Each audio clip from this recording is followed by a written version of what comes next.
Oi gente, tudo bom? Nessa aula de hoje a gente vai falar um pouco sobre o rock, tá? Que é um movimento que a gente faz depois de ter desenvolvido algumas peças como bispo e cavalo. E é um movimento para defender o rei, tá bom? Eu já deixei mais ou menos montado, tá? Então aqui foi desenvolvido os cavalos, os bispos, a dama, os peões centrais foram jogados, a mesma coisa para as brancas, tá? E o que acontece aqui tanto para as pretas quanto para as brancas? A gente tem um espaço livre entre rei e torre, tá? Então, primeiro, esse movimento de rock, como ele é feito? O rei sempre vai andar duas casas e a torre vai passar, tá? Se tiver feito algum movimento antes com o rei ou com a torre, não pode ser feito rock. Tem que ser o primeiro movimento, tanto do rei quanto da torre, tá bom? Então, por exemplo, as pretas querem jogar 1, 2, opa, desculpa, estava na casa errada. 1, 2, passou, rock pequeno, tá? Por exemplo, 1, 2, passou, rock grande, tem dois espaços. Mesma coisa das brancas. 1, 2, passou a torre, rock pequeno. 1, 2, passou a torre, rock grande, tá? O rock é um movimento que só pode ser feito uma vez, lógico, porque como eu falei pra vocês, se já tiver mexido o rei ou a torre que a pessoa queira rocar, não pode mais ser feito, tá? Por exemplo, joguei o rei pra cá, quis voltar, posso rocar? Não. Joguei a torre pra cá, voltei, posso rocar grande? Também não. Tem que ser o primeiro movimento, tá bom? Outra coisa importante é o seguinte, quando a gente faz esse movimento de rock, é uma regra atual, a gente tem que mexer primeiro o rei, depois a torre, como eu fiz em todos os movimentos. Joguei o rei e passei a torre. Por quê? Vamos supor que vocês estejam jogando e vocês façam esse movimento, torre e rei. Deu no mesmo? Deu. Mas, se vocês estiverem jogando com alguém que seja mais chatinho com regra, o cara vai falar assim pra você, não, mexeu primeiro com a torre, então tem que fazer um lance qualquer de torre. Aí vocês vão perder o rock, tá? Porque o rock, na verdade, é um movimento, é da rei e da torre, mas é mais do rei. Então a gente tem que jogar primeiro com o rei, tá bom?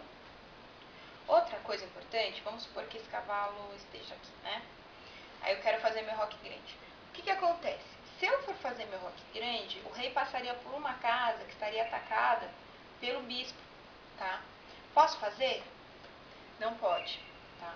Nenhuma casa que o rei fique ou passe pode estar atacada. E outra coisa, vamos supor que esteja assim, tá?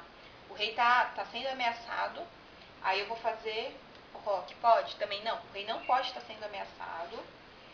E o rei não pode passar por nenhuma casa, tá? Que ele fique ameaçado, mesmo que ele passe depois por uma outra que ele não esteja ameaçado. Tudo bem? Gente, é legal fazer o rock, assim, até o 15º lance, mais ou menos, tá? É necessário ou não fazer o rock? Sim, é necessário, lógico. A gente tem partidas e partidas. Às vezes pode acontecer de não fazer o rock, mas assim, de um modo geral, o rock é um movimento para defender o rei. O rei, sendo a peça mais importante, ele tem que ser defendido, tá? Então, assim, é legal, é importante fazer o rock, tá? Não se esqueçam disso. Tentem fazer até o 15º lance, que é no comecinho da partida, para depois poder bolar um plano legal, atacar o rock ou atacar, fazer algum outro plano, tá bom? Desenvolvam bem as peças, deixem os bispos abertos, deixem os cavalos no centro, tá? Façam um rock onde os peões estejam todos intactos, ou, por exemplo, se eu mexer um não tem problema, mas fazer isso em um rock aberto não é legal, tá? Porque se a intenção é proteger, o ideal é que a gente faça um rock, ó, por exemplo, fiz aqui. Vamos supor que aqui já tenha assim, um peão e esteja assim. Aqui, nessa posição, se as pretas fossem rocar, ia ser melhor que elas rocassem grande, né? Porque, teoricamente, o rock pequeno está todo aberto. Então, assim, o rock ele tem que ser feito de uma maneira em que o rei fique protegido e não mais exposto, tá bom? Então, gente, acho que de rock é mais ou menos isso, é importante fazer, tá? Não se esqueçam, o rei não pode estar sendo ameaçado, não pode estar passando por nenhuma casa onde ele fique ameaçado, ou ele passe por uma casa que ele naquele momento fique ameaçado, mesmo que na posição final do rock ele não esteja, tá bom? Tem que ser um primeiro movimento do rei, da torre, primeiro pegar no rei, depois da torre, eu acho que é mais ou menos isso, tá? Não tem segredo, vocês vão se acostumar, é muito tranquilo e é importante fazer o rock, tá bom? Obrigada, gente, tchau!